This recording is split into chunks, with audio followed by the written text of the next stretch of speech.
Welcome to Spenny and the Nets, episode 227. I'm your host, Spen Harris, and I'm joined this week by Nets Twitter legend and one of our favorite recurring guests, host of the Bad Weather Fans podcast with Alex B. Boo! Mike Bisceglia! What up, Spen? I feel like it's been too long. It's been a minute. I think last time I was joining you on the podcast, the Nets were good. They didn't suck. But here we are, and it's good to see you, like in the VC jersey in the back. Enjoyed your episode with the Knicks fan from Barstool. That was solid. And I think he enjoyed your perspective. So I'm happy to be here. Listen, I was inspired by the Bad Weather Fans podcast. It's a Nets-Knicks podcast. You and Alex, a.k.a. Knicks Central, diehard Knicks fan. You guys go at it every week. Yes, you're cordial, but you hate each other's team's guts. Right. And, I wanted to feel what you feel every single episode. Well, what did you feel? Did you feel it? Did you get it a little bit? I thought I did, but watching it, but I'm curious from your perspective now. The funny thing with Stephen Shea, and shout out to Stephen Shea of Barstool Sports, really fun guest and fun episode we had a few weeks ago. He was a Nets fan. Like, he lived in Jersey. He went to Nets games, but he bashed the Meadowlands. He was talking about how, he hated those horrible personal pizzas, which, Mike, those were my favorite. Yeah, right. So I get it. Madison Square Garden. It's a cool basketball arena. I admit that, but no, I definitely got a taste. I got a small taste of what you experienced. Yeah, I mean, definitely. If you're going to compare the two arenas, I mean, there's no comparison at all. Madison Square Garden is one of the most unique and special venues in all of sports. It's a great place to go watch a basketball game. Continental Airlines was not. But I always say it to people that are always like, Citi Field's so much nicer than Shea Stadium. Shea Stadium was a dump, but it was my dump. And, that's how I got to feel about Continental. I loved it. I saw so many great memories there,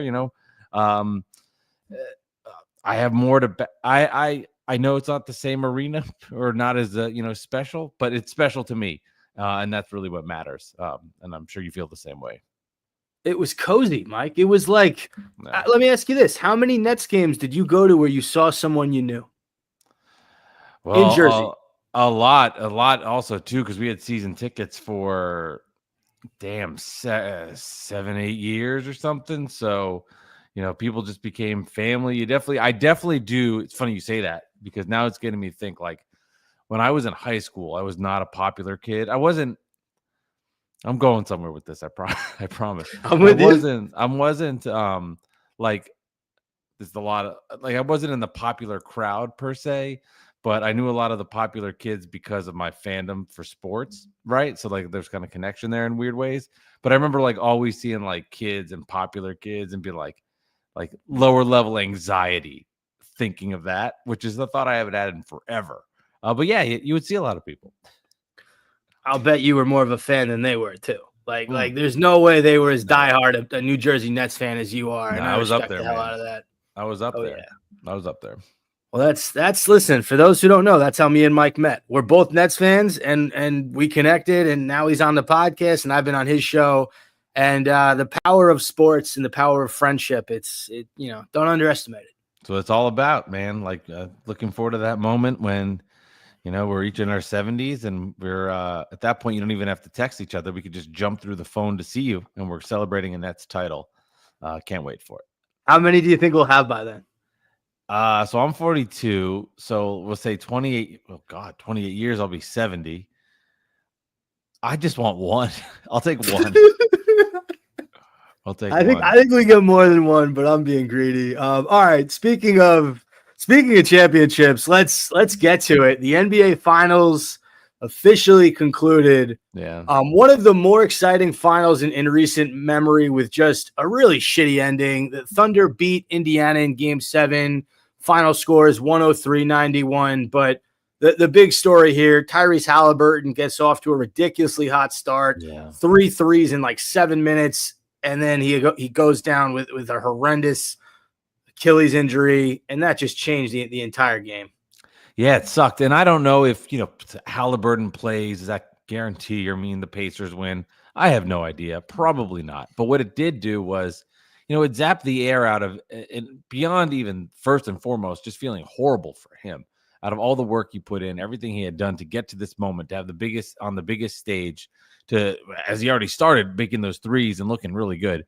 You feel horrible for him. And then as a fan, you just feel like you're taken away of an opportunity where you could see a special moment.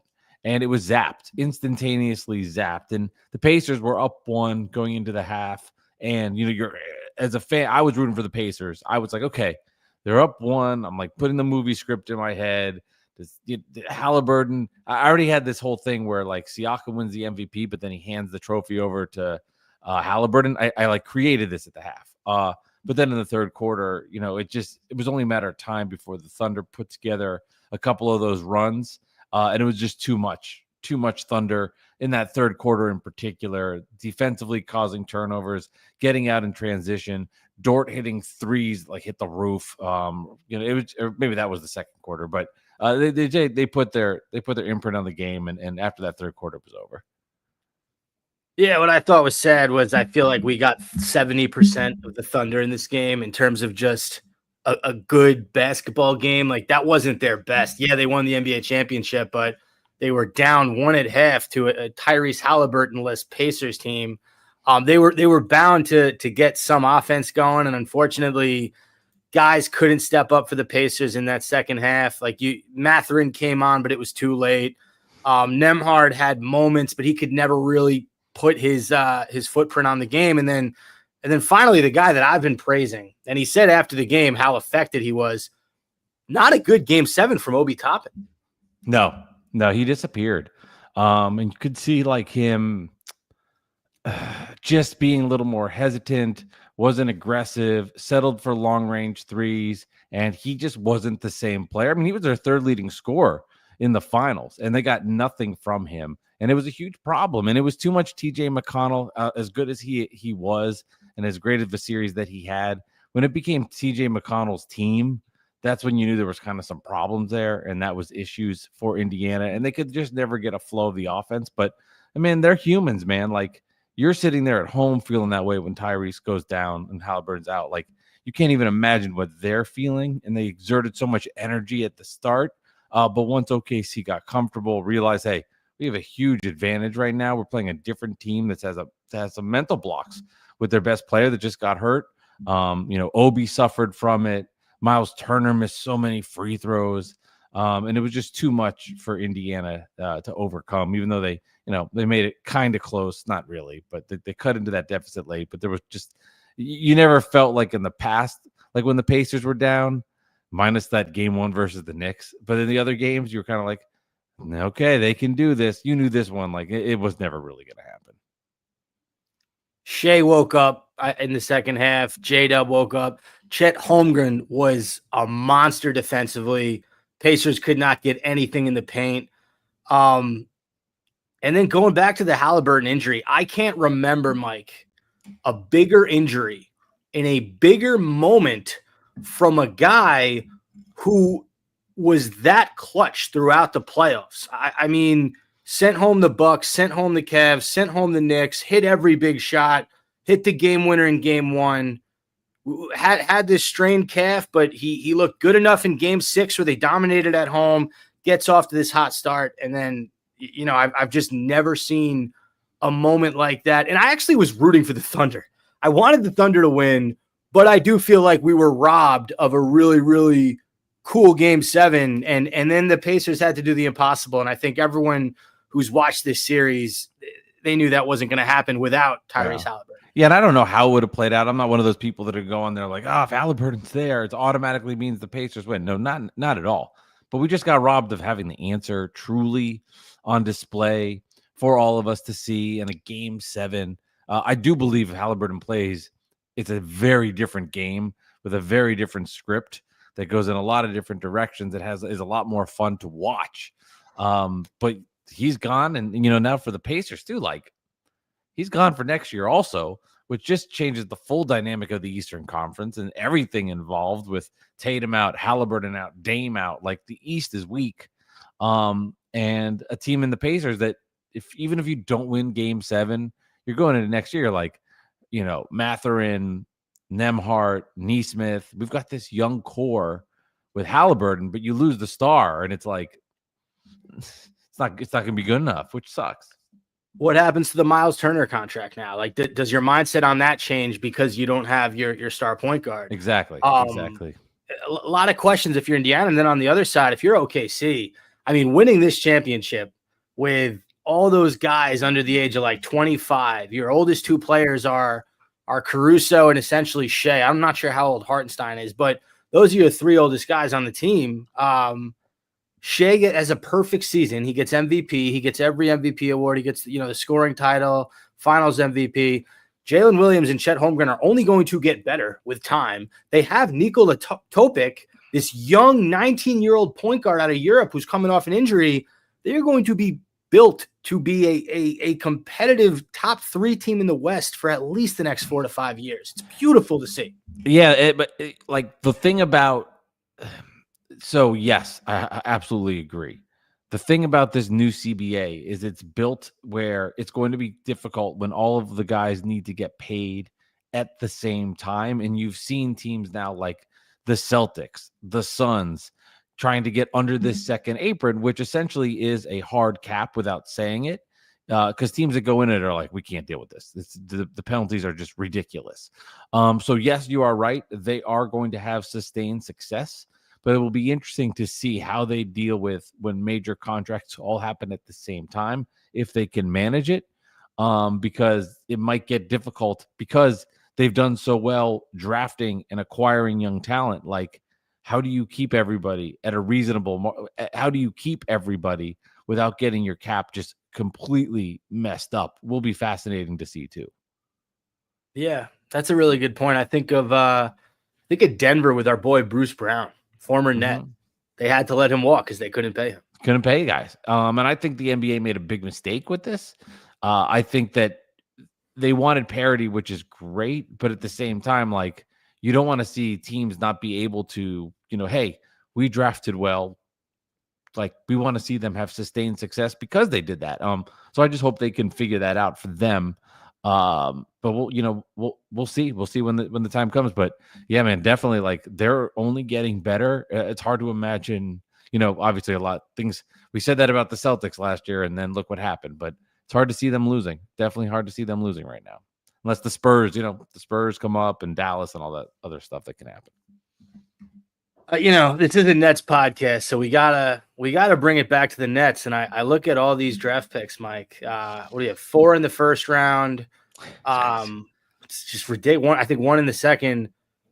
Can the Nets potentially become the Oklahoma City Thunder of the East? Is that a possibility in the next 2 years? I don't think it is in the next 2 years. I think, a lot of what happened in Oklahoma's success is they traded Paul George and they got the best player in the league. Now, that's not happening with the Nets. I mean, maybe something like that can happen. But that was a huge advantage for them. And I do think there's a lot of signs of what Oklahoma City did that they can use to help build them for success. But I also don't think at the same time, there's just one way to go to be great.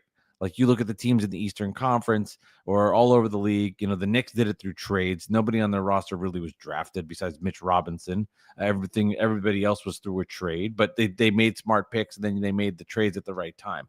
Thunder, same thing, good draft picks, and then made some smart moves when it mattered. So I think that, some sort of combination like that. The problem for me, Spen, is it's just hard to imagine Sean Marks doing it. Like, it's just hard in my head to be like, after everything I've seen and the skeptic in me, and I want to believe and I want it to go right, and I'm going to give all my positive energy. It's just like, it's hard to imagine. And even though it feels like they got the coach right, which is a big first step, but it's hard to just see, like, they make the 8th pick, the 19th pick, the 26th pick, and 2 years later we got all-star. I don't know. It's just something always goes wrong for this franchise. So it's just hard to fully believe that it could happen. All right. Well, let's make a hypothetical, that would make you and me really happy. So we'll talk about the draft in a second. Let's just say they hit, 2 out of 4 in the first round, right? I think we'd be pretty happy if Marks is able to do that. And we get maybe one, like, second, third player who's a star, and then Sure. a good role player. Who is a young guy in the NBA now who can be Shai Gilgeous-Alexander for the Nets? And hang with me for a sec. He was a rookie on the Clippers, averaging 10 points a game, but the Thunder put him in that package because they knew this kid can be something. Is there anyone you can think of who's a younger player in the NBA in a situation where maybe they're not going to get the opportunity to be the guy that we can bring to Brooklyn and say, be our leader? Well, I'll start with you. Do you have one? And maybe that'll give my two. I have one off the top of my head. He just played in the NBA Finals. Okay. He was one of the only guys who did not cry when they lost. I was going to say, I was okay. Sorry to interrupt because I had one in my head. Now go for it. No, mine's Benedict Mathurin. That's who mine was going to be. I promise. I would love him in Brooklyn.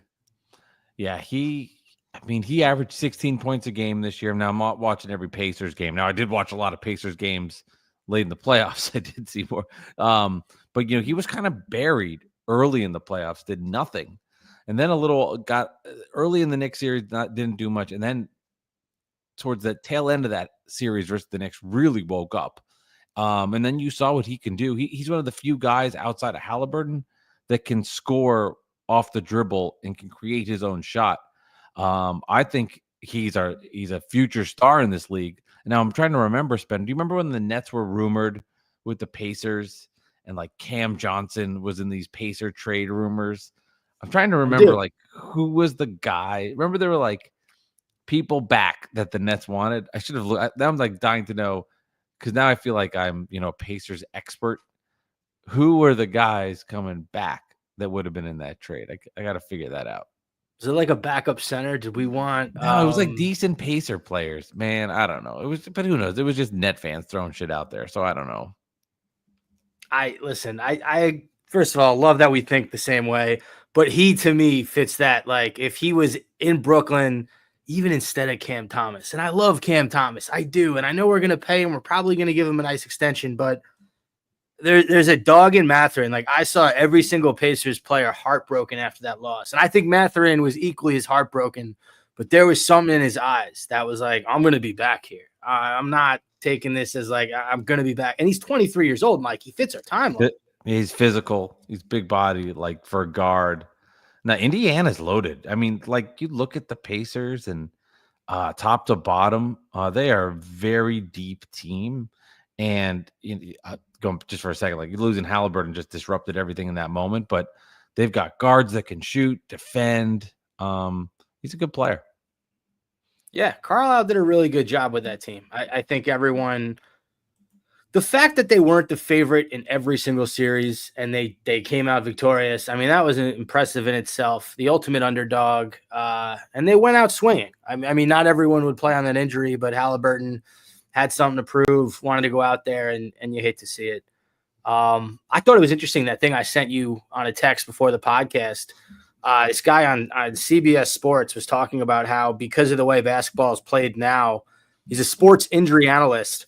He said that these NBA players, they run an additional like 200 miles per season since 2012, just the way the game is played. And that's why they're getting hurt at the end of the season. I thought that was fucking crazy. I mean, I guess if they're running more, technically you have a higher chance of hurting something more. I don't know. I don't have an answer on that one. I guess maybe like, hey, you're like I said, you're running around, you're flying around on the court, you're getting more miles, or it could just be as simple as he was kind of hurt, he pushed it, and it snapped. Same thing. Yeah, but why was he kind of hurt in the first place? Right. You know what I'm saying? Like, right. True. Because I saw everyone freaking out. They're like, we need to stop this from happening, but nobody had any sort of idea on how to stop it, or even like if it was too many games, they just kept saying we need to stop this without a solution. We definitely need to stop it. It's like, yeah, but how? Right? That's everybody always says that. Like, oh, the Nets need to do this. The Nets need to get this guy. It's like, okay, how? Well, I don't know. Yeah, I don't know. That's why you and I don't get paid the money Adam Silver gets paid.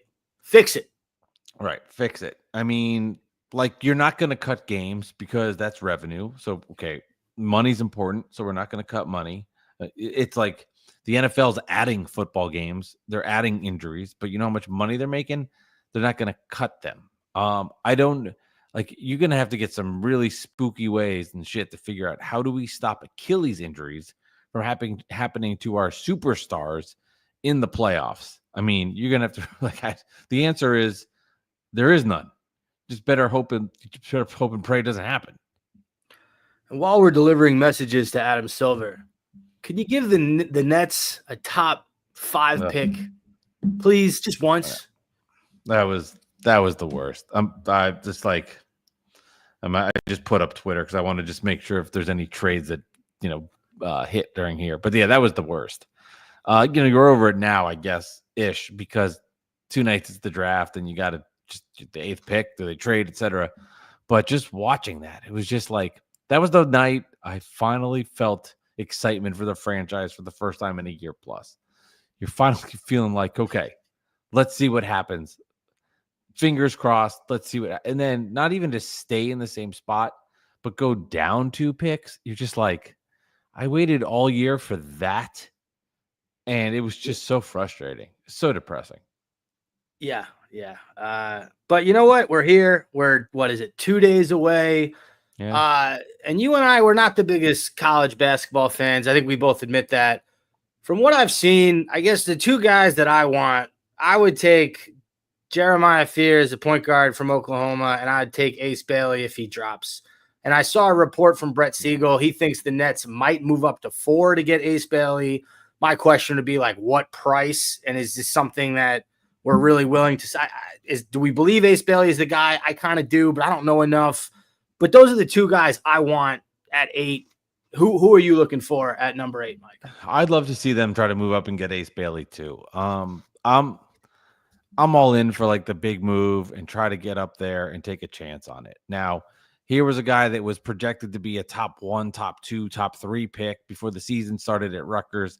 Things didn't go perfectly their way. Him and Dylan Harper didn't even get the Rutgers team into the NCAA tournament. And there's been this this notion of him then dropping because of all the things that we've heard about not wanting to see the Sixers. People get into deep analytics about like dribble rate and all this stuff. But I'm like, this guy was a projected top 3 pick. He's obviously uber talented. Like, let's take a chance and let's go from there. There's no sure things in this draft, or in any draft, I guess, outside of Cooper, right? But you still don't know for sure. Let's move up and go for it. And to your point, I mean, if they're going to have to trade an insane amount of stuff, like give up future first rounds here and there and all these other components, obviously within reason, but you're going to have to give to get. And if they can do that, I'd be very intrigued by it because the Sixers are a weird trade partner, right? Like, they're a team that missed the playoffs last year. They've got talent all over the court in a lot of spots, but they've got so many other issues, cohesiveness, especially stemming from Joel Embiid, which a small point on him. Think about how long the NBA season went for the Pacers to get where they did. There's no chance the Sixers can win a championship with Embiid. He can't. There's no way he could be playing into like this is just honesty here. Could Joel Embiid ever be playing into June this late? No. That would be like 5 seasons for him in one. And that's not me being hyperbolic. But they do have talent. They're an interesting roster. Where do they want to go? I think it will kind of dictate how the Nets can respond. Do they want to try to reload it again and get Cam Johnson and other picks and just kind of feel good about this roster? Or, if I'm the Sixers, I would draft Ace. I don't care if he doesn't want to be there. Get him into this team and just get the best talent you can. But hopefully they want to trade with the Nets. I'd be down with it. Would you do Cam Johnson, the 8th pick, and the 19th pick for number 4? I would. No, they'd have to get now. Now the weird part would be if they say, "Hey, you got to take Paul George back," and then you're eating the contract. But I would do it. I would do it because I look at it like this. You had Mikal Bridges. You traded Mikal for that 19th pick. So the 8th pick is yours. So now I'm like, would you trade the 8th pick in Mikal? So this was just part of that package. So in my head, that's how I look at it. I think that makes a ton of sense. I'm also, at this point, if we don't get a big name, I'm going to be disappointed. I don't want the kid from, was it Aseng, who's got raw talent, who might be a good player. I want a guy like I know who can get a bucket or who showed out in college. I'll even take the what is it? Kasparis, like Jaconis, the Illinois point guard. I just want a guy who I think can come in and have an immediate impact. I don't want the raw potential, has shown glimpses in Europe, but who knows? I mean, that's the part, right? Like we've been craving some talent to watch for so long and some of our own guys to develop that it would be a disappointment on draft night if it's somebody you've never heard of that they're going this route. But I will say it doesn't mean, and I started this episode where I talked about how I don't think it'll work for Sean Marks, but I will say he's drafted well and you just don't know what's ultimately going to be right.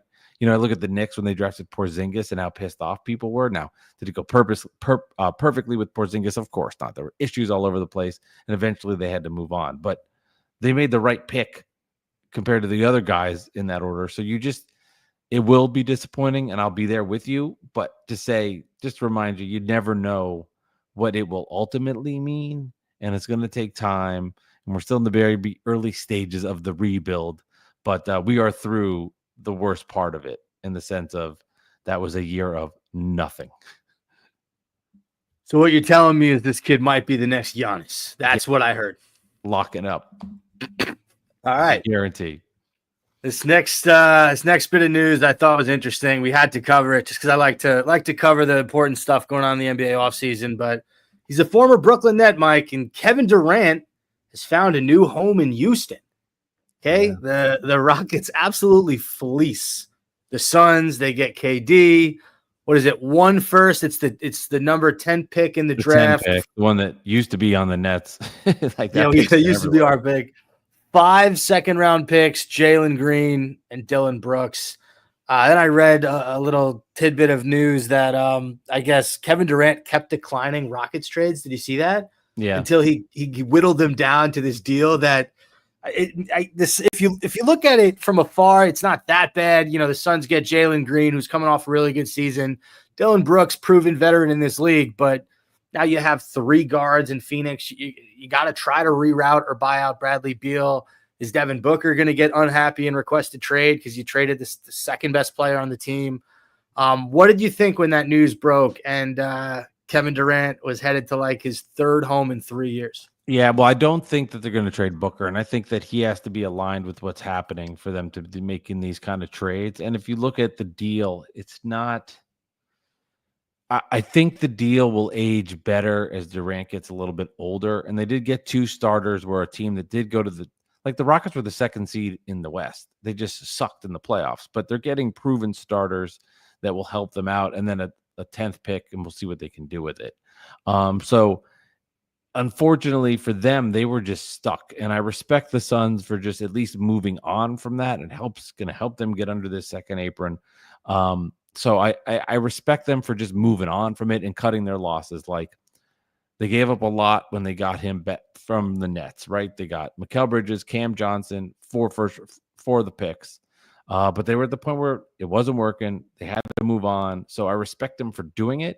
I think it's the best decision for them. Like I do think the Suns are going to be better next year. Now, they were horrible. They were a 36-win basketball team. So it's not like I'm like saying expectations here are very high. The bar is low. I do think by removing Bradley Beal, which eventually they'll do somehow in a buyout, and trading Kevin Durant, just getting pieces back of guys that want to be there, I do think will help the Suns be a better basketball team. Now, what it means ultimately, I don't know. But I do think in the short term, it's actually going to help them. And then on the flip side for the Rockets, it'll be very fascinating to see what Durant looks like here as the aging superstar put on a team that clearly has trouble scoring in the playoffs. They didn't have a go-to guy late in games versus the Warriors. Now they got one. It'll be curious to see what that fit looks like. And for Durant, man, he just doesn't care. You can shit on him, and I know a lot of people want to say, "Oh, this affects your legacy." He doesn't care, and you might think that he does because he defends it on Twitter and he gets back and forth with people, but he wanted to get out of there, and to him, it's about Kevin Durant and not the jersey. And he made the move, and it's they'll be a fascinating team to watch. That's for damn sure. Do you believe him when he says he wants to retire in Houston? Did he say that? I think, well, I don't know if he said that outright, but like there were reports that he wants to end his career there. I do think that he wants it to go well, and that means that he would end his career there. But it's hard to believe that he doesn't have another stop in him. So I think if all goes well in his mind, yeah, he'd want to. But the second we know that things aren't going well or something isn't right, he's not going to be there. So I would bet against that not happening. I actually would love it if he ended his career on the Wizards. He's from Washington, D.C. And like he really doesn't care. So it's like if you don't care and you went to all these teams to win a championship, go home, go win 13 games in your last year with the Wizards, and at least go out, on your own terms. I would love that. Well, maybe at that point, Washington's like really good because it's been a couple of years. They've drafted well. I mean, they're like, the Nets, but worse. Chris Middleton and him are coming off the bench, the old time Wizards. But maybe The mid-range game would be elite between those two. Yes. I'll tell you that much. Yeah. All right, one quick segment before we get to a fun top 5 to close out the episode. This is called the way too early outlook for next year. So we're not going to go 8 deep. We're going to go 4 deep in the East, 4 deep in the West. Who do we think are going to be the top 4 teams in each conference when it's all said and done at the end of the year? We'll start with the East, Mike. Who do you have 1 through 4? I have. Is this in order or no particular order? Let's go starting with 1 and then to 4. I think 1. Man, but there's moves to be had. Right. This is before everything. Yeah. Boy, I'll put the Knicks 1 for regular season. I'll put the Cavs 2. I'll put the Magic 3. And we'll put the Celtics 4. Although, Celtics are going to be better than people think. I think they still have a ton of talent. But put the Celtics 4. I'd probably switch the Celtics and the Magic. I'd say Celtics 3, Magic 4. The team I want to put in here, but there's just not a spot for them. I think Philly will be a good regular season team. I do agree with you that Embiid will break down like he does every single year in the playoffs, but they were so bad last season, and they're going to get an impact player with that 3rd pick overall.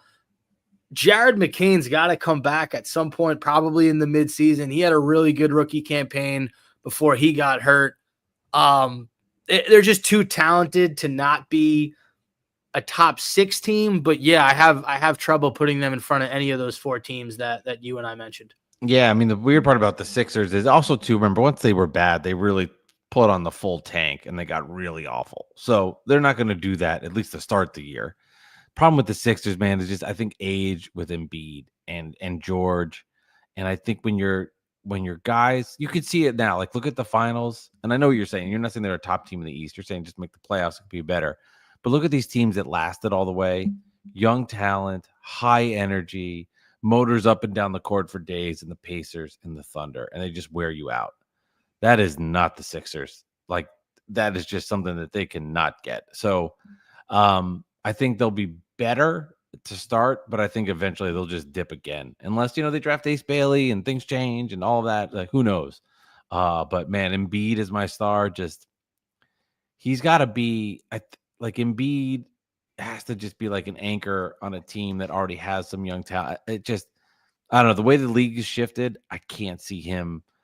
I think the Sixers might struggle a little more than you think.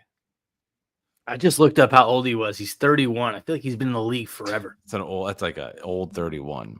Old 31. Old 31. All right. We took care of the East. Let's take care of the West. Who do you got as the top 4 in the West, starting with 1? Man, this is a little bit tougher, actually. The West is a little more scattered. Yeah, I'm pulling up the Western teams. I got to see them. Yeah. I got to see the teams in the West because they, OKC, Denver, I feel good about that. Minnesota, right? Let's see. NBA, come on.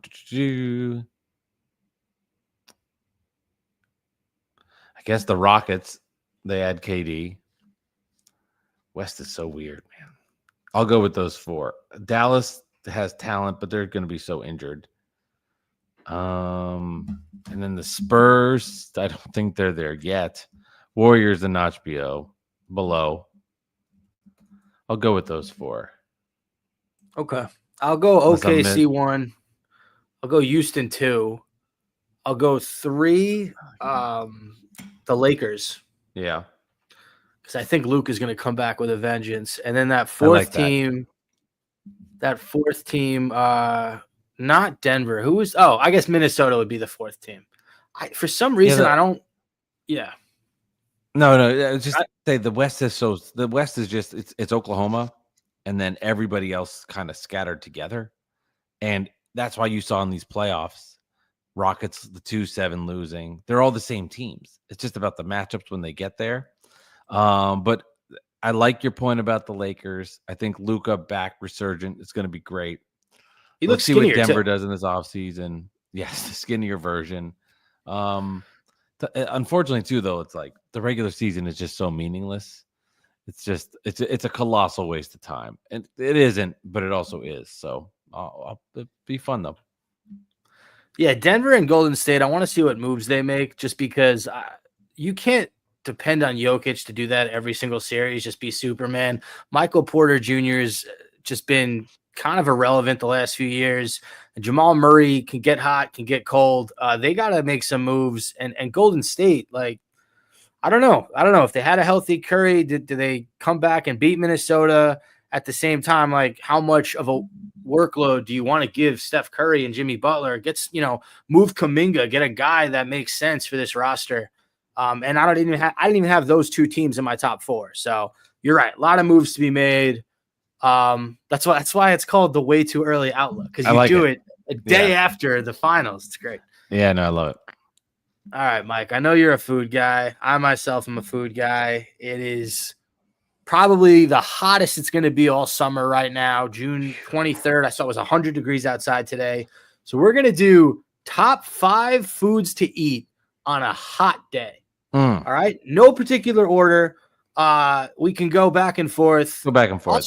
I'll start, and I'll just go barbecue in general. It's my number 1. Can you give me a specific part of the BBQ? Like most people say hot dogs and hamburgers, which, like, obviously, you can't beat the classics, but I'm a big sausage guy. Give me like a nice bratwurst or kielbasa or something. Back in the day, I used to go to my father's coworkers fantasy league because my dad got tired of doing it, so he would send me. Okay. And is this Polish guy, is this like the porch in his backyard, and he would just cook the fucking greatest kielbasas you've ever had. But the weather was like 90 degrees outside. It was a bunch of dudes in August drinking beers. Yeah, I would say, like, and of course, hot dogs, hamburgers, you can't go wrong. But give me barbecue sausage on a nice hot day is my number 1 pick. Are we allowed to do drinks with this as well? You can. I'll accept drinks. Okay, good to know for later.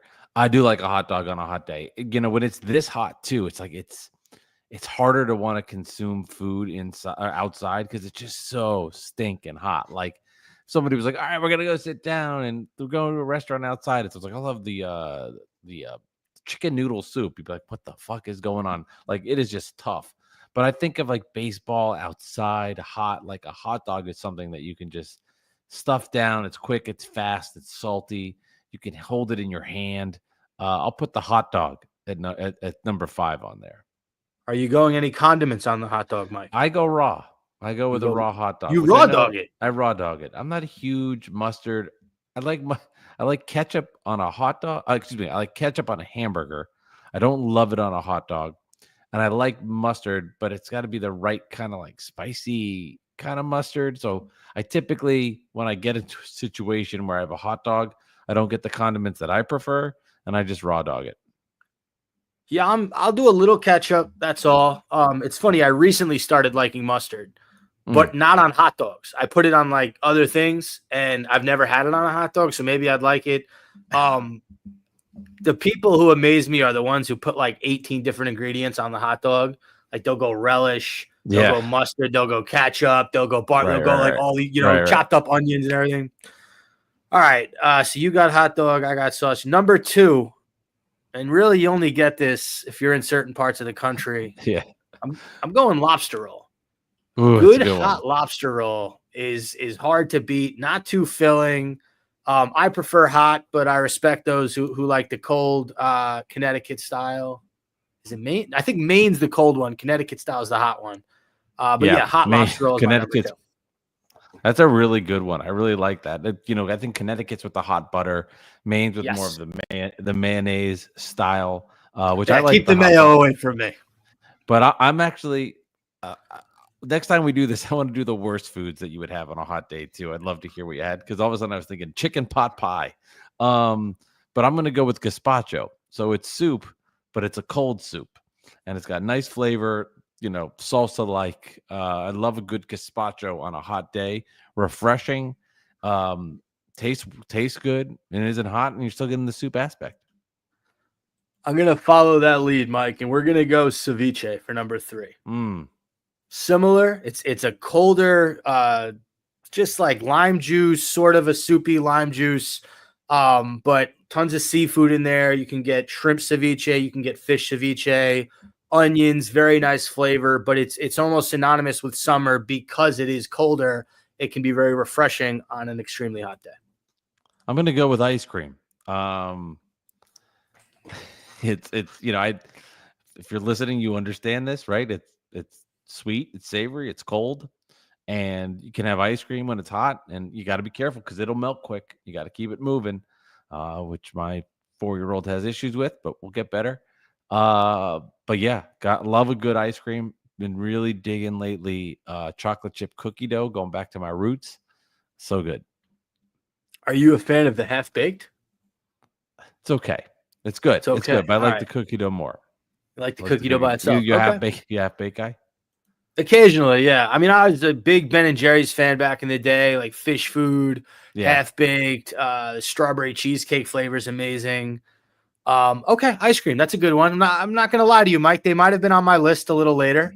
But we might have to pivot. So my number 4, I'm not still. We got another one coming. My number 4 is gonna be pizza.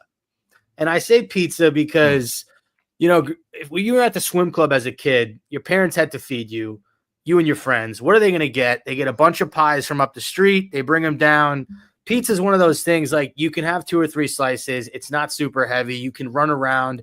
As an adult, if you're in someone's backyard, you're having some beers, it's a hot day. Maybe someone doesn't want to open the grill and grill a bunch of burgers and dogs, so they order some pizza. You get a few different kinds, a plain, a pepperoni. Someone always wants a veggie, but then they end up eating the cheese and the pepperoni, and it's like, why did we order the veggie? I hate veggie pizza. Pizza's my number 4. I hate it too. I mean, if you want to get one veggie, fine, but don't get a salad on a pizza.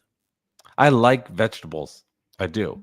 I don't like vegetables on pizza. I think the problem I have with it is whenever you open that box and it's that luncheon and someone's like, there's the veggie one, the cheese doesn't get the right amount of well doneness to the cheese, and it's cooked.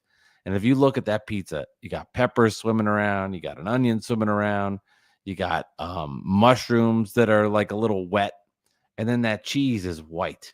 And it's not that nice, bubbly, golden orange that you're looking for. Soggy.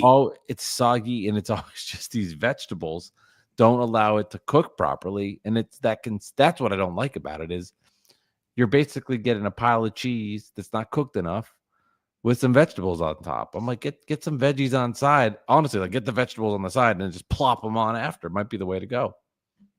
I agree with you. And the next time I'm with someone and they want to get a veggie pizza, I might recommend they do that. Yeah, good advice. I like the pizza though. I think that's a solid one. I'm gonna go with chips and salsa. And I just going with a theme here, but I just love it's a hot day. And it'll accompany my number 1 soon, but just dipping a salty chip with some refreshing salsa, I think just is a nice pairing when it's 900 degrees outside and your body's going to melt. I like that one. Chips and salsa is always a go-to. And if you really want to splurge, throw a little guac in there. Oh, sometimes we'll get the don't do that store-made to me. guac. Spen, it's late. Look, come on. Can't eat All that. right, my number one, we've been going pretty heavy here. Just a nice caprese salad. Just nice. a piece of cold mozzarella, cold tomato, fresh basil, a little olive oil. I mean, it's hot, right? You don't need a piece. You don't need mozzarella sticks. You don't need garlic knots. You need a nice caprese salad. That is my number one. I'll one up you. You got to take it from the garden. We've got a tomato garden we're growing. Take it fresh there. I'm not making my own cheese back here or anything like that. But get the tomato, cut it up, a little salt on top. Fantastic. I like that. My number one is just going to be an ice cold beer. There is no nutrients to that. It's terrible for you. Does terrible things to your body. But on a hot day, like ice cold beer, after mowing the lawn, crack it open, and that first sip is heavenly. And there's nothing like it. And it's not food, but I don't care. I'll tell you something funny, and that's perfect, by the way. And this summer I haven't been beering as much, trying to keep it a little tighter, summer bod. But we have a pool in our community. The other day, my buddy says, "Hey, I want to come over. I'm gonna bring some beers." I said, "Great, I'll get like 12 here, whatever. We'll bring a cooler outside." So we start drinking in the pool, and it was one of those days where the sun was just hitting us. When you have a beer in the sun, you got to drink it before it gets warm. Yeah, it's nasty. Because it gets warm pretty quick. So you have about a 15 to 20 minute window where you got to finish that beer. Yeah. Well, we had like 24 beers in the cooler, and we were at the pool from like 1 to 8 or something. And by the time we left, that cooler was empty. We had some help. I mean, my wife was drinking a little bit, but they were going down like nothing because it was a hot day. And I was having a water in between beers. I was being responsible, Mom, if you're listening. Okay. No, it's just for my mom. But it was delicious. And like, I don't know, there was something about the fact that it was hot out. It just made the cold beer taste that much more delicious. And what type of beer? What type of beer? Well, what beer? We had a few. We had Modelo. I was a 12-pack of Modelo, a 6-pack of Peroni, and then I think a 6-pack of Corona. So mainly summer beers. Yeah, you got to have a summer beer. That's the one caveat I will say. Like, you can't be like, that double dip IPA that's 800 calories and is made with chocolate stout that has, milk from, cow boobs. Like, not happening, right? Like, it's got to be something really light and low ABVs or whatever. Like, it's got to be on that end. I'm only drinking cow titty milk beer in the winter. I refrained and just said boobs. So you said. I'm like, who's listening? Oh man, that was a pretty good segment, right? Top 5 summer foods. I don't think I've ever thought of that one. I like it. I want to do the worst foods you can eat outside. What's the number one worst food you could eat in this weather?